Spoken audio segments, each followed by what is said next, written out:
Belen. Isang napakagandang paglalarawan ni Jesus nung siya ay baby pa, ni Joseph tsaka ni Mary, no? Katabi ng babying si Jesus. Pero alam niyo po ba, sa paglipas po ng panahon, nagkaroon ng misconception tungkol sa Belen. Ngayon, pag sinabi mong Belen, pagandahan, pabonggahan, no? Hindi na po na-retain yung tinatawag na dating kasimplihan po nito. Which is good naman po. Dahil sa panahon natin ngayon, we are celebrating the life of Jesus. Tama lang na pagandahin ang ating mga Belen. Okay? Pero what I mean is, nandoon pa ba yung diwa ng tunay na Belen? Saan po ba ang Belen? Ito po ay sa Bethlehem. No? Diyan po ipinanganak ang hari ng mga hari at Panginoon ng mga Panginoon na si Jesus. Jesus came to die. That's the main purpose of His ministry for 33 years. Maganda po, alam natin, yung totoong kahulugan ng Belen. Sapagkat minsan, nagkakaroon na po ng misconception. Okay? Ng maling kaisipan tungkol sa Belen. Ngayon, pag nakikita po ng mga bagong generation ng Belen na pagkaganda-ganda, they might think na sa ganyang paraang ipinanganak ang Panginoon sa napakagandang Belen na ganyan. Hindi po.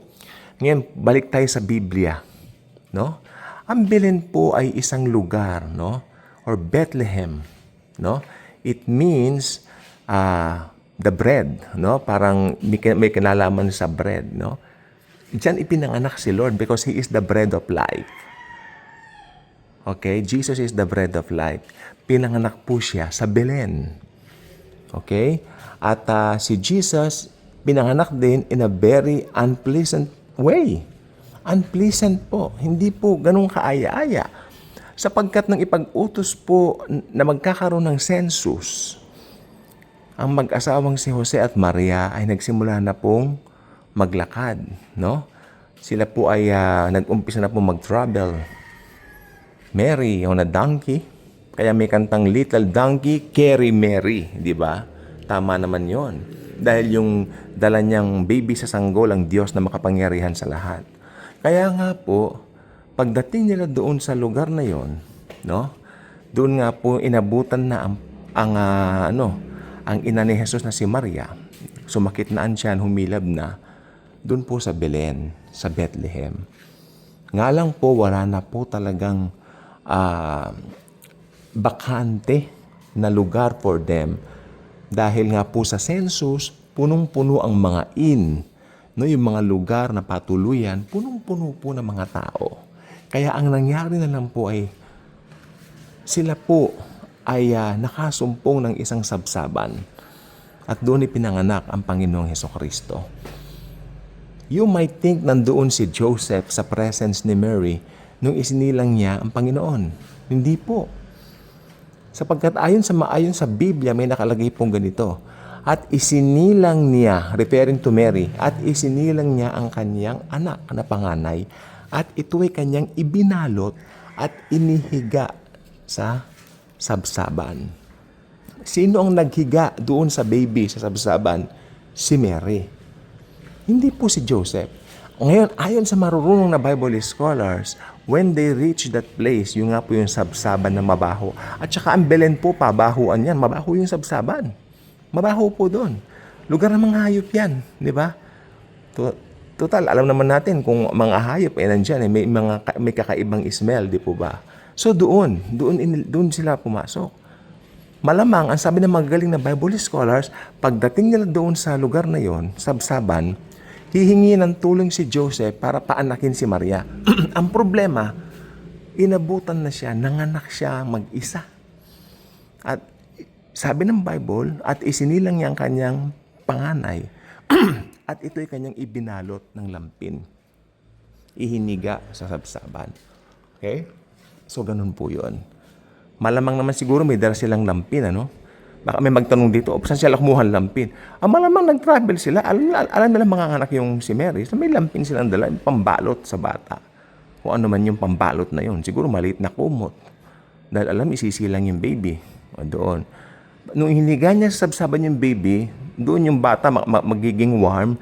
Kasi yung mga bunganga ng mga hayop, di ba, pag gumaganon, humihinga sila, nagiging warm yung bata. So kakaiba ang paraan ng pagkapanganak sa Panginoon. No? At bago pa siya isilang, masalimuot na rin po. Alam niyo po bang ilang babaeng nangangalo niya sa Israel? Pag nasumpungan ka nagdadalang tao na hindi yan sa asawa mo, ikaw ay babatuhin hanggang mamatay. Di po ba? At nung si Mary ay dalawin ni Gabriel, yung anghel ng Panginoon, at sabing manganganak siya, mangyari nawa sa akin ayon sa iyong sinabi, kani Mary. Di ba? I am the servant of the Lord. Kanya. At nang tanggapin ni Mary yung alok ng anghel o yung sinabi ng anghel na napakaganda kay Mary na magandang balita, sinabi niya, I am the servant of the Lord. Be it done to me according to your word. Yun po yung very famous na word ni Mary. At after that, nagpuri si Mary, my soul rejoices in the Lord. My soul delighted in God, my Savior. So si Mary nangangailangan din ng Savior. Alam niya yung kanyang ipapanganak ay Diyos na makapangyarihan sa lahat. Yun ang kanyang Savior. No? Kasi sabi ng Bible, for all have sinned and fall short to the glory of God. Kasama po doon si Mary. Pero yung kanyang isinilang, yun po ay gawa ng banal na Espiritu Santo. The moment na sabihin ni Mary, yes, I accept it. Be it done to me according to your word. Yan na. Simula na yan. At nakita siya ni Jose na buntis at kagampan. At si Jose kinonsider niyang iwan si Mary. Ngayon, kawawa si Mary, pag nalaman niya ng buntis na walang asawa, siya ay babatuhin hanggang sa mamatay. Pero, siyempre, laging on time si Lord. Kaya nagpadala si Lord ng anghel kay Joseph. Puntahan mo na si Maria, sapagkat ang kanyang dinadala ay ang pinakamakapangyarihan Diyos sa lahat na si Jesus. Kaya nagbangon si Joseph at pinakasalan si Maria. Yung dati akala niya magiging kahihiyan si Maria. Ngayon, isang karangalan na siya ang magiging foster father ng Diyos na makapangyarihan sa lahat habang siya ay nasa lupa. Hindi po ba napakaganda po nito? Amen? Amen po ba doon? So, yun po ang nangyari. At isinilang po siya sa isang mabaho at nakakadiri na sabsaban. So, balet. May kanta, alam niyo, gustong-gusto ko yung kantang The First Noel. The angel did sing. Ano po ba yun? Yung first Noel po ba, titingnan ko nga po, ito po ba ay copyrighted po ba ito? Or anong tawag dito? Or public domain na awitin? I hope it's a public domain. Kasi dapat kinakanta natin yun because alam niyo, napakaganda noon, The First Noel. Di ba? Nag-awitan ng mga anghel, ibinalita sa mga shepherds na dumating na ang pinakamakapangyarihan Diyos ng mga Diyos at isinilang bilang sanggol. Amen. Yun po yun. At ang maganda po nito sa paglipas ng panahon, okay lang bang magkaroon ng mga Belen? Of course. Napakaganda po. Actually, sa mga bahay po, pag may mga Christmas tree, ang una kong hinahanap, meron bang Belen? Sapagkat yung Belen, yun ang pinaka-heart ng Christmas. Alam niyo kung ba tinawag na Christmas? Christmas, Christmas. Hayaan mo na yung mas doon sa tabi. Importante yung Christ. Amen? Yun. Kaya nga po may Christmas. Eh, may nagtanong pa, pinagdiriwang po ba dapat ang Pasko? Nasa iyo kung gusto mong ipagdiwang. Ngayon may mga ibang Christian na hindi pinagdidiwang kasi ganit, may dahilan po sila. No? We respect that. Pero sa akin, dapat ipagdiwang. At sa ibang nakararaming Kristiyano, dapat ipagdiwang. Aba, kung ikaw nga na tao lang, nagbe-birthday eh. Yun pa kayang Diyos na makapangyarihan sa lahat? Yun pa kayang birthday ng Diyos ang hindi mo pagdidiwang? Diba? Ganun lang naman po ang logic doon. Kung ikaw na tao, nagbe-birthday, aba, lalo ang Diyos. Sapagkat ang Diyos ay naging tao. Si Jesus Christ po, tingnan po niya ito ha. Siya po ay 100% God, 100% man. Ang tawag po dito sa theology ay hypostatic union. 100% God, 100% man. God and man at the same time. Hindi maghihiwalay yan sa person niya. Jesus Christ was a unique person. And is still a unique person. We will see Him face to face at the day of the rapture. Papakita ni Jesus sa atin ang kanyang tagiliran na may butas, inulos, at ang kanyang mga kamay na may mga butas ng pako. Tandaan nyo, wala na pong blood sa langit, pero may buto at laman pa din. No?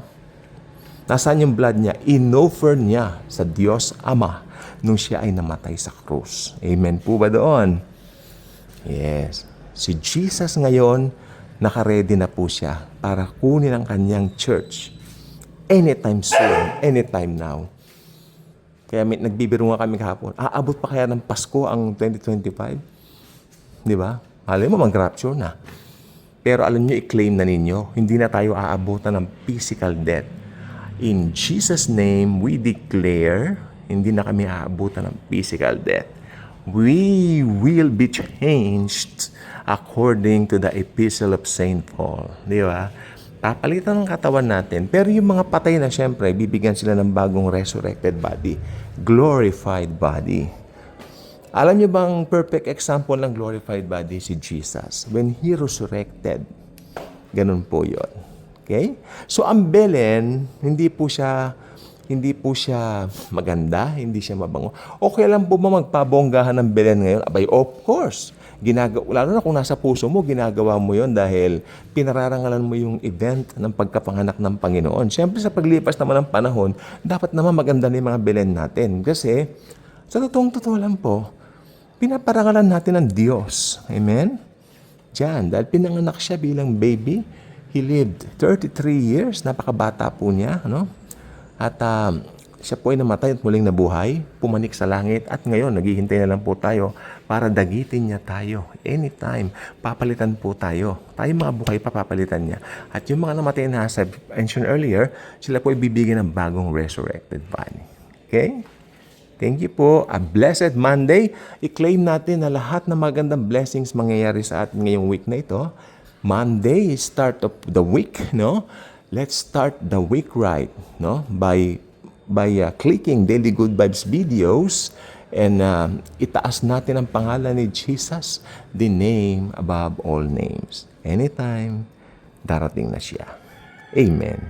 God bless. Maranatha. Come, Lord Jesus.